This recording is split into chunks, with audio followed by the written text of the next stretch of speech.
कुल्लु नफ्सिन ज़ाइक़तुल मौत, हर नफ्स को मरना है, हर जानदार को मौत का मजा चखना है। इस आयत में ये पहली बात बताई गई, मौत आनी है सबको, मौत से छुटकारा नहीं। अगर मौत से किसी को छुटकारा होता तो शायद अल्लाह अपने नबियों को बचा लेता। अल्लाह के बंदों में सबसे ऊंचा मकाम अल्लाह के नबियों का है, मगर अल्लाह के नबियों को भी मौत आई। हजरत सुलेमान अलैहिस्सलातु वस्सलाम अल्लाह के ऐसे रसूल थे, ऐसे नबी थे कि अल्लाह ताला ने उनको बहुत सारी सुपर नेचुरल ताकतें दी थी।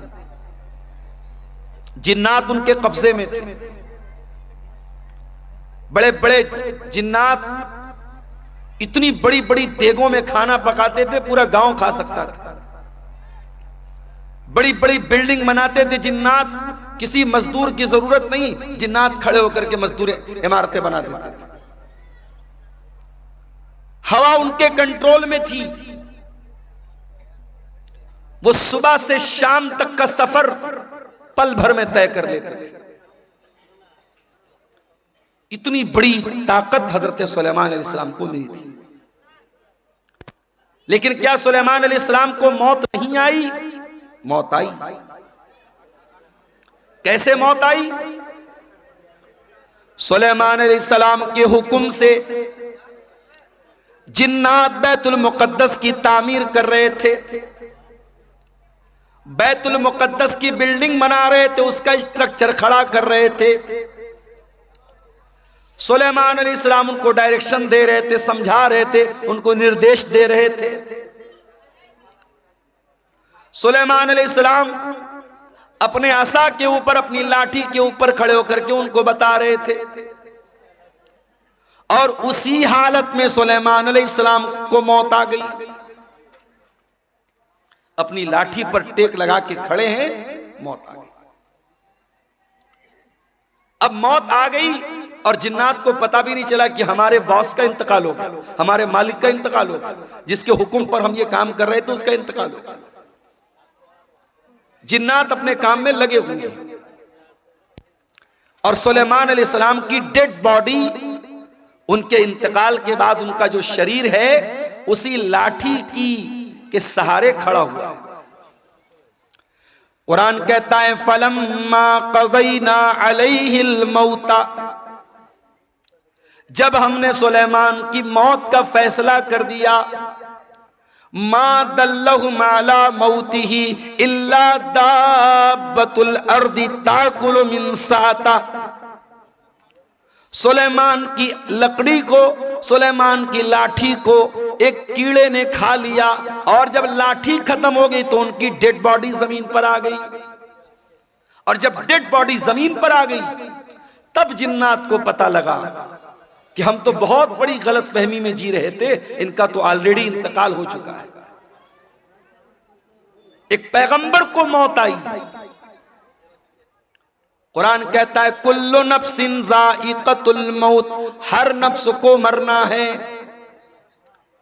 अमीर से अमीर को भी मरना है, गरीब को भी मरना है। यही कारी अब्दुल बासित साहब साउथ इंडिया में अपने इदारे के चंदे के लिए जाते हैं।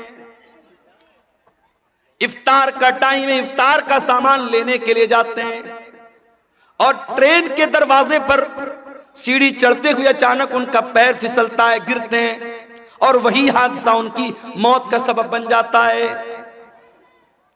मेरे प्यारे भाइयों, हम नहीं जानते मौत कब आएगी, इसलिए कि 5 चीजों की जानकारी सिर्फ अल्लाह ताला को है। सूरह लुक़मान की आखिरी आयत है, इन्नल्लाह इंदहु इल्मुस्साअह, अल्लाह ही को पता है कि कयामत कब आएगी। कयामत का एग्जैक्ट इल्म सिर्फ अल्लाह ताला को मालूम है। कयामत की निशानियां बताई गई, मगर कयामत एग्जैक्ट कब आएगी, तारीख क्या होगी, दिन कौन सा होगा, यह हमें नहीं मालूम। इन्नल्लाह इंदहु इल्मुस्साअ, कयामत का एग्जैक्ट इल्म अल्लाह ताला के पास है। व युनज़्ज़िलुल गईस, बारिश कब होगी, कितनी होगी, कहां होगी, अल्लाह को मालूम है। अभी कटिहार के 2-3 प्रोग्राम कैंसिल हो गए, मौसम खराब हो गया, बारिश हो गई। आपके इसी इलाके में सैलाब की वजह से बहुत सारे प्रोग्राम कैंसिल हो जाते हैं। मौसम कब चेंज हो जाए, कब तूफान आ जाए, कब सैलाब आ जाए, हम नहीं जानते।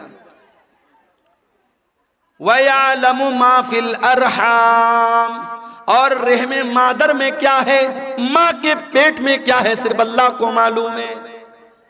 आप कहेंगे नहीं मौलवी साहब, आज के जमाने में अल्ट्रासाउंड करा लो, मालूम हो जाता है लड़का है लड़की है, पता चल जाता है।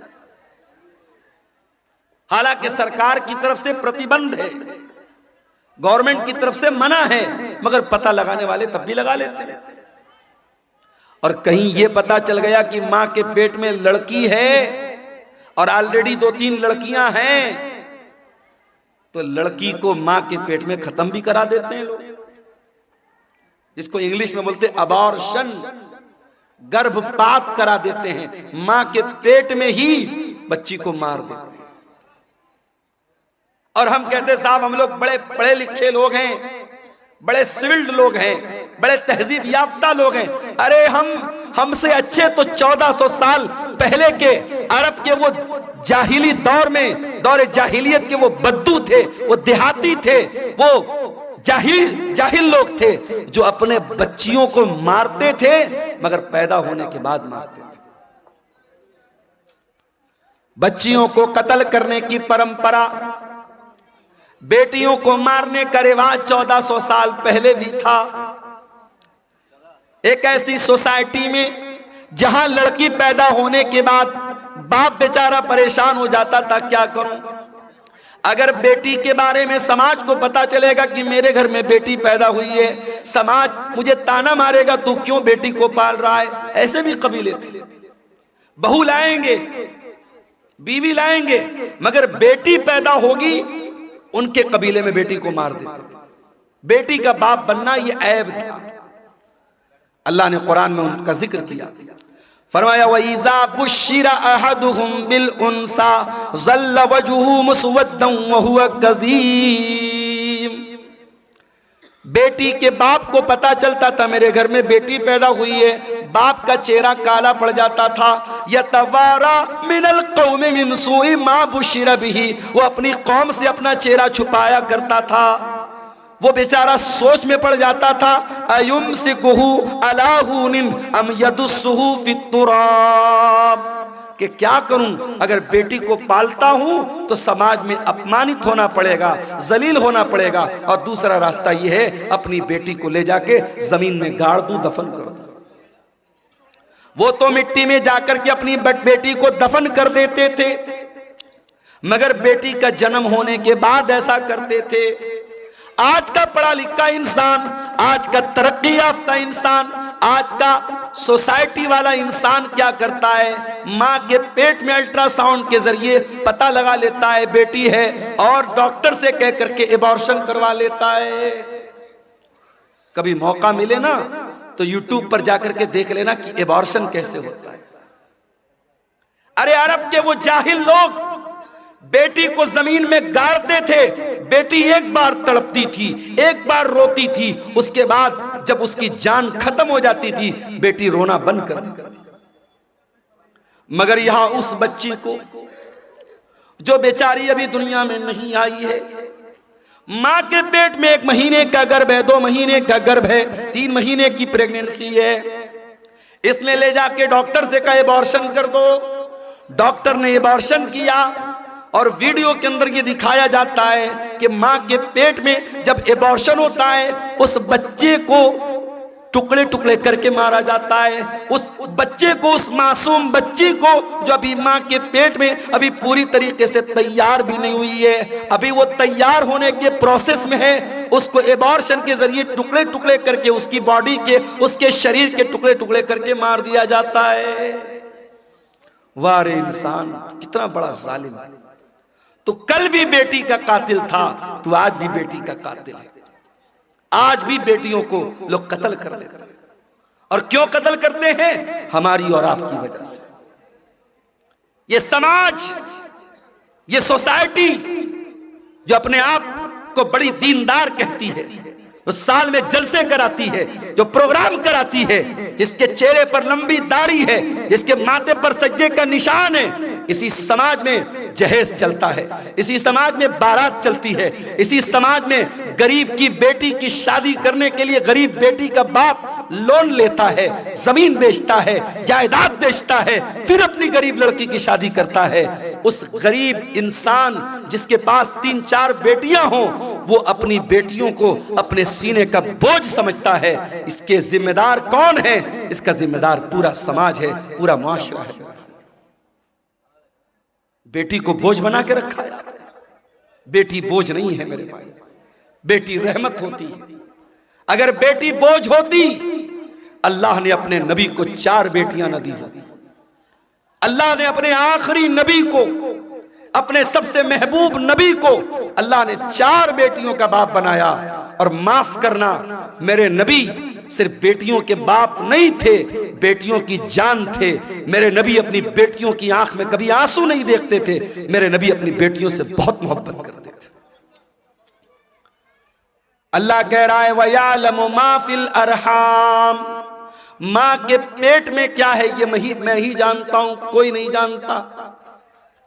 अल्ट्रासाउंड के जरिए डॉक्टर ये बता देगा कि मां के पेट में होने वाले बच्चे का जेंडर क्या है, लड़का है या लड़की है, लेकिन डॉक्टर ये नहीं बता पाएगा वो बच्चा पैदा होने के बाद दुनिया में कितने दिन जिंदा रहेगा। डॉक्टर ये भी नहीं बता पाएगा वो लड़का या बच्चा या बच्ची दुनिया में आने के बाद नेक बनेगा या बुरा बनेगा, नमाजी बनेगा या बेनमाजी बनेगा, मुसलमान बनेगा या काफिर बनेगा, वो क्या बनेगा, उसका कैरेक्टर क्या होगा, उसका मिजाज क्या होगा, अल्लाह सब जानता है। वयअलमु मा फिल अरहाम, रहमे मादर में जो बच्चा है उसका XYZ सब अल्लाह जानता है। और चौथी चीज वमा तदरी नफ्सुम माज़ा तक्सिबु गदा, और कोई नहीं जानता कि वो कल क्या करेगा। आप सोचते हैं कल कहीं प्रोग्राम है, आप पहले से प्लानिंग बना के बैठे कल मुझे प्रोग्राम में जाना है, अचानक कोई मामला आ गया, कोई हादसा हो गया, कोई ट्रेन लड़ गई, कोई बस गिर गई, कोई रोड पे जाम हो गया, कोई मर गया, कोई बीमार पड़ गया, कुछ भी हो सकता है। हम नहीं जानते, हम फाइनल और कंफर्म नहीं जानते कि हम कल क्या करें। एक प्लानिंग करते हैं, एक अंदाजा करते हैं, लेकिन कंफर्मेशन हम नहीं बता सकते कि हम कल क्या करेंगे। और पांचवी चीज वमा तदरी नफ्सुम बिअय्यि अर्दिन तमूत,